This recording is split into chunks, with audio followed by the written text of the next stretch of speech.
السلام علیکم۔ آج ہم بات کریں گے تشبیہ اور استعارے کی آسان پہچان یا تشبیہ اور استعارے میں کیا فرق ہے۔ تو تشبیہ جو ہوتی ہے، تشبیہ میں ایک چیز کو ایک یا ایک سے زیادہ مشترکہ خصوصیات کی بنا پر دوسری چیز کے مانند قرار دیا جاتا ہے، اور اس طرح پہلی چیز کی اہمیت یا شدت کو واضح کیا جاتا ہے۔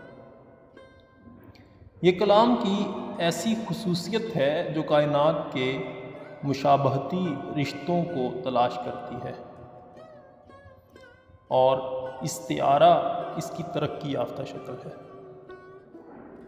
ماہرین فن نے جو کچھ بھی اس بارے میں لکھا ہے وہ مسلم ہے۔ ہر ایک نے ان کی وضاحت کے لیے مختلف چیختیں استعمال کی ہیں جو قابل تقلید بھی ہیں اور یاد رکھنے کے قابل بھی۔ تاہم بات آ کر اسی پر ہی ختم ہوتی ہے کہ استعارہ تشبیہ کا دوسرا نام یا ترقی یافتہ شکل ہے۔ ان دونوں میں ایک واضح فرق صرف حرف تشبیہ کا ہے۔ حرف تشبیہ کی طرح، جیسا، مانند، گویا، مثل وغیرہ، تو اسے حرف تشبیہ بھی کہتے ہیں، ادات تشبیہ بھی کہتے ہیں۔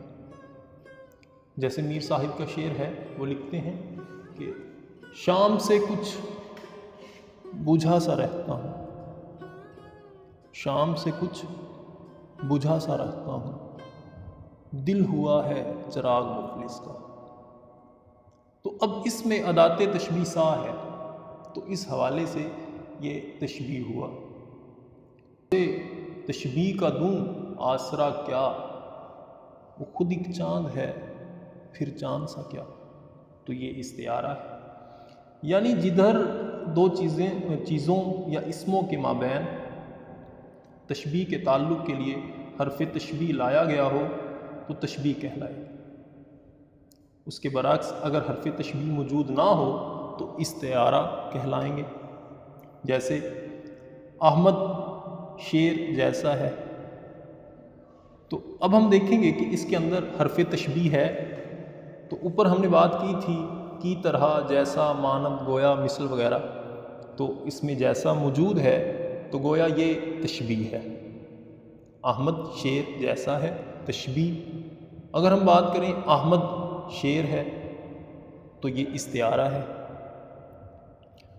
وہ چاند کی طرح چمکتا ہے، تشبیہ۔ وہ چاند ہے چاند، استعارہ۔ میرا بیٹا پھول کی طرح ہے، میرا بیٹا پھول کی طرح ہے، کی طرح اب حرف تشبیہ ہے، لہٰذا یہ تشبیہ ہوا۔ میرا بیٹا پھول ہے، استعارہ۔ وہ فلاں شخص تو برف کی طرح ٹھنڈا تھا، وہ فلاں شخص تو برف کی طرح ٹھنڈا تھا، تشبیہ۔ فلاں شخص پہ ہاتھ رکھا تو بالکل برف تھا، استعارہ۔ یاد رہے کہ دونوں صورتوں میں نحوی ترکیب لازمی ہے۔